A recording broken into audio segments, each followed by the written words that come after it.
Hello and welcome. So we're going to need today a bolster, 2 blocks, and a tennis ball. So go ahead and put this on pause and grab what you need. And when you're ready, starting in reclined Baddha Konasana. So the pillow or the bolster is touching the butt, the feet come together in like a butterfly, and laying back. Arms can be here in a T or out extended if you have the space, up above your head or down by the side. The theme of today's class is going to be the 8 limbs of yoga. And I think this is pretty essential for you to know before moving deeper into the physical practices that we'll learn about as this series continues.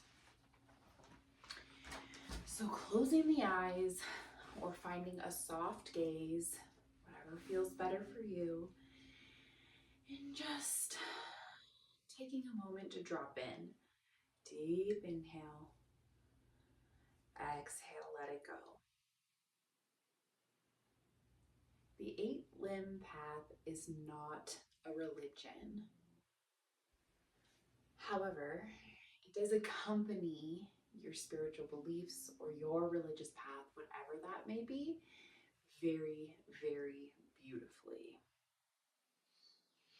And before we get started moving deeper into the 8-limb path, I just want to explain why I think it's so important for us to first learn about the yamas and the niyamas. So these are 2 of the limbs of this 8-limb path, and they're the personal duties and the ethical practices that one brings awareness to within themselves before diving into things like the breath work or the asana. And sure, it's not inherently dangerous. Like, we all move our body, we all exercise, right? So practicing asana without any awareness of the yamas and the niyamas isn't putting you in any danger.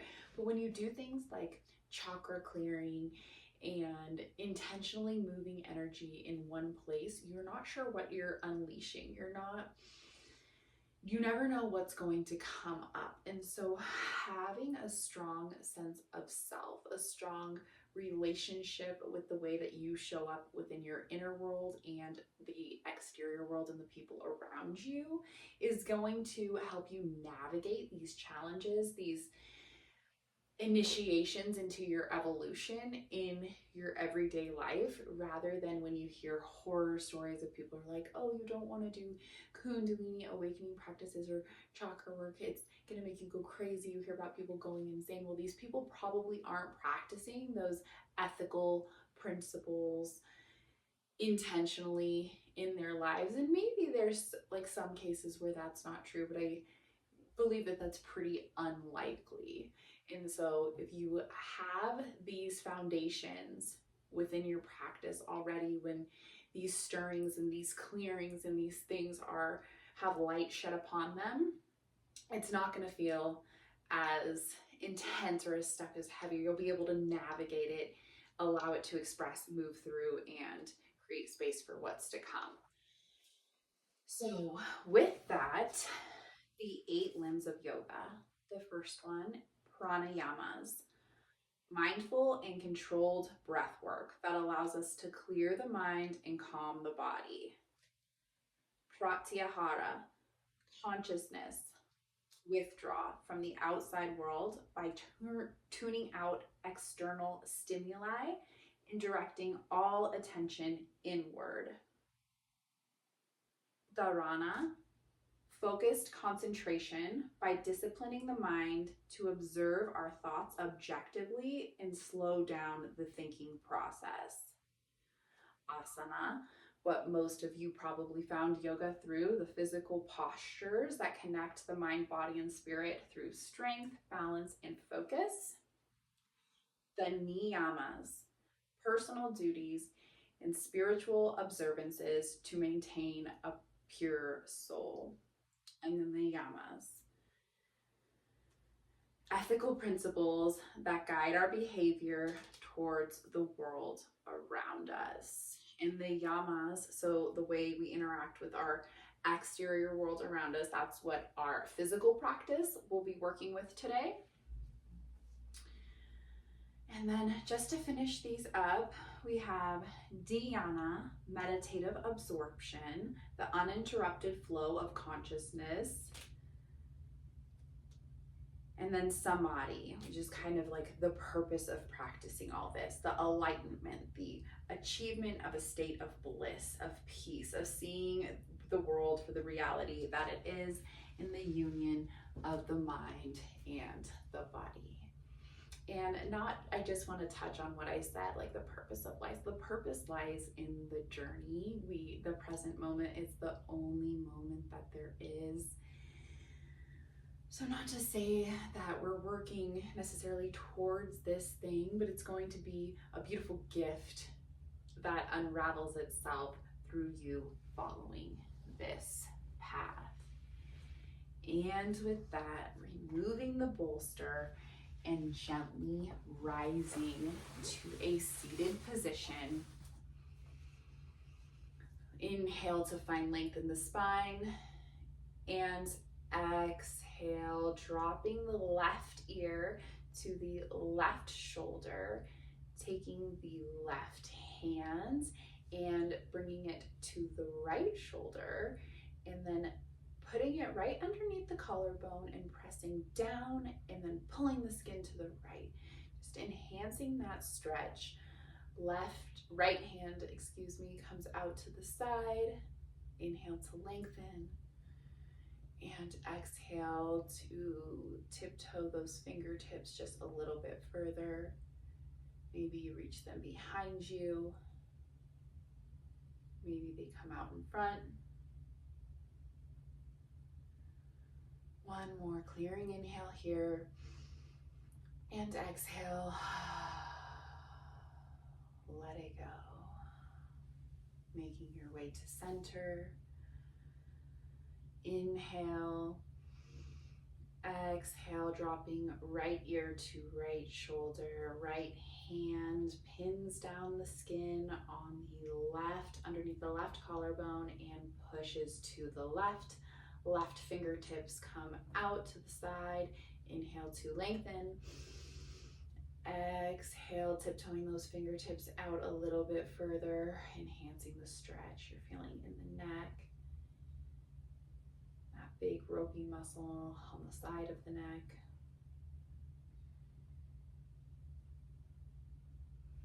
And making your way to center. Next, neck rolls. Inhale, dropping the chin forward. Exhale, head comes back. Inhale, chin comes forward. Exhale, bring it back. Taking 2 of those on your own. And checking in with your relationship with your thoughts to yourself. How do you think about yourself? Inhale to switch directions. Are your thoughts violent? The first of the yamas, non-violence, ahimsa. Practicing showing yourself more compassion in the way that you speak to yourself. Speaking to yourself with the same love you would use that you speak to your loved ones with.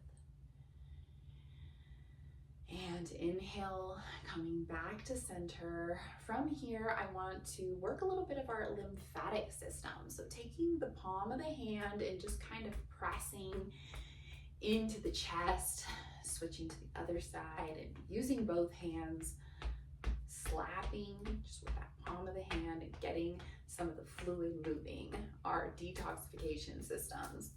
And go ahead and pat in the back of the back. A beautiful warm up. Go ahead and flex the belly and do a little bit of patting there, more gentle. And same thing, using the left hand to pat on the right arm, working your way up on the outside and down on the inside.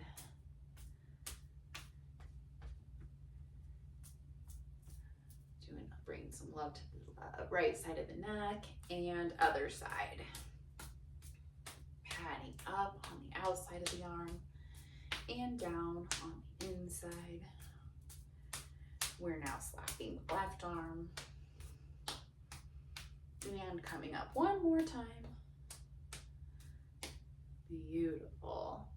From here, I want us to just flush, just push down from the chest, out the fingertips, and up on the inside this time. Other side from the chest, down the inside, and up on the outside. Coming up to the temples and circles. 1, 2, 3. Bringing it back behind the ears, up, up, up, up, keeping that tension and coming down back behind them, maintaining that pressure as you come down that ropey muscle that we stretched earlier. Checking in with your spine. Are you still maintaining length? And bringing that down the shoulders. I'm going to take opposite hands now, crossing them and pulling down the arm. Pushing up on one side and up on the other.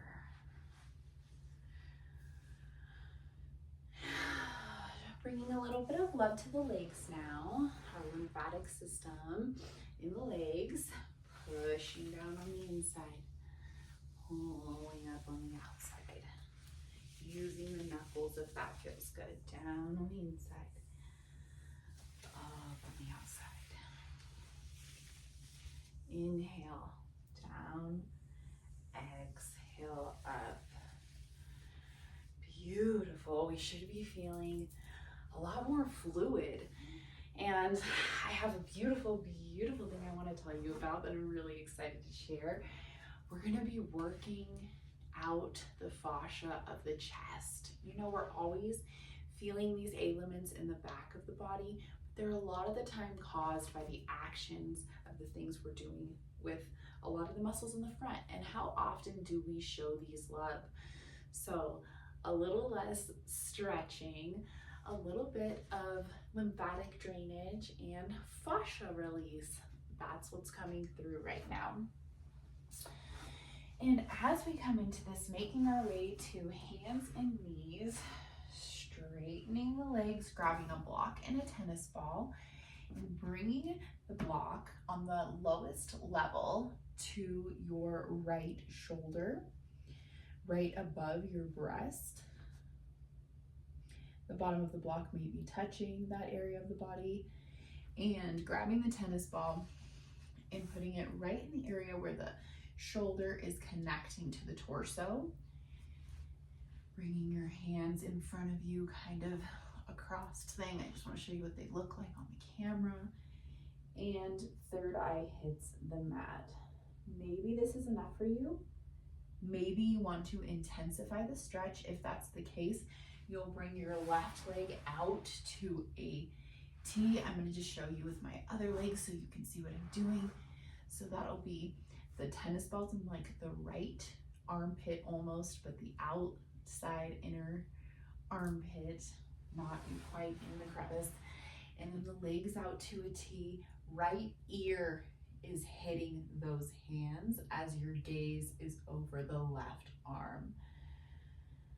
Notice what you're noticing, feeling what you're feeling, getting some release in that muscle, and checking in with our relationship with truthfulness.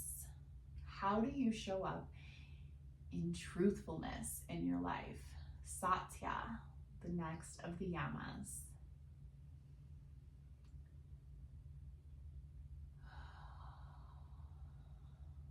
Are you truthful in your thoughts, in your actions? Do you fulfill your promises? Sometimes do you tell little white lies for no reason? Just checking in with your relationship with truthfulness. And bringing that tennis ball in about an inch. So maybe an inch under the collarbone. Deep clearing inhale. Exhale, let it go.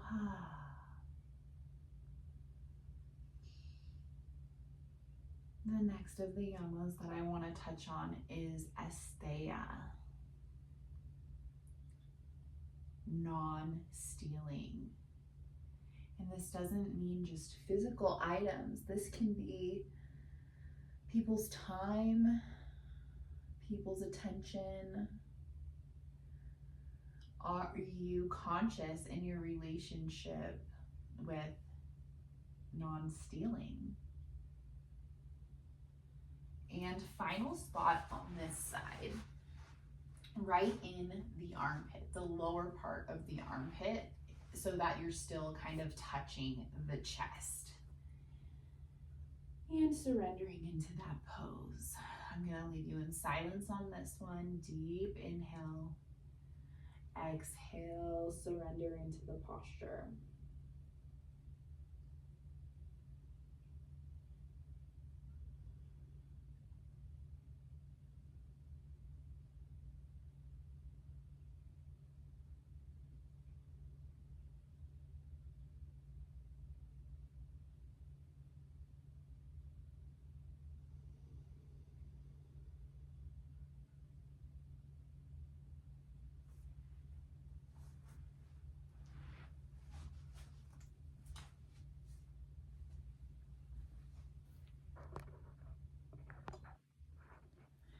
And making your way to hands and knees, switching sides, just pushing the block to the other side of the mat, coming down to that lying position on our tummies.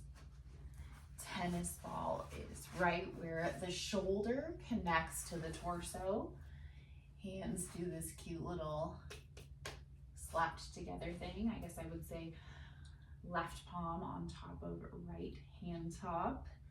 Left ear comes down to the hands, and option to bring that leg out to a T, to a frog, to a fire hydrant.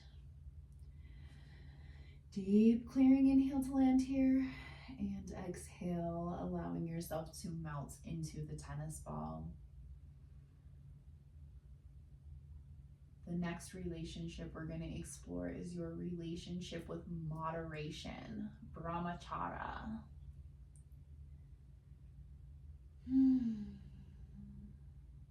The control of one's sensual energy, sexual energy, but not just that. How is moderation in your life? We can look at diet. Do you go overboard with moderation, then binge? Do you allow yourself the simple pleasures in life to allow for that balance?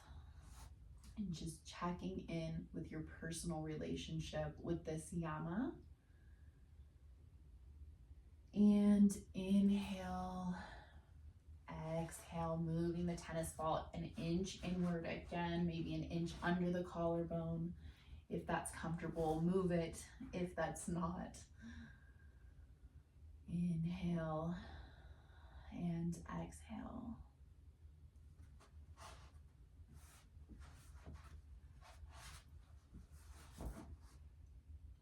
Our last yama that we're going to work through, aparigraha, non-possessiveness. Are you able to release control and let people have their free will?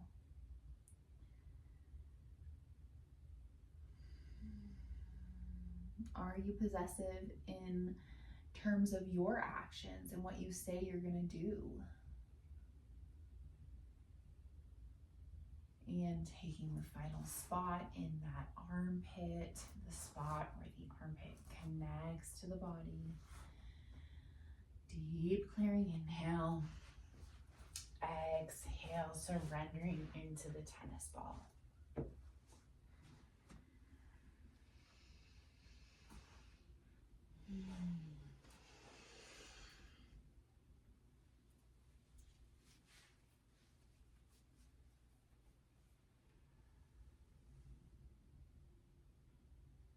Inhale. Exhale, making your way to hands and knees. And in your own time, in your own way, coming to a comfortable seat. Spine's long. Inhale, arms up overhead. Exhale, hands to heart center. Namaste.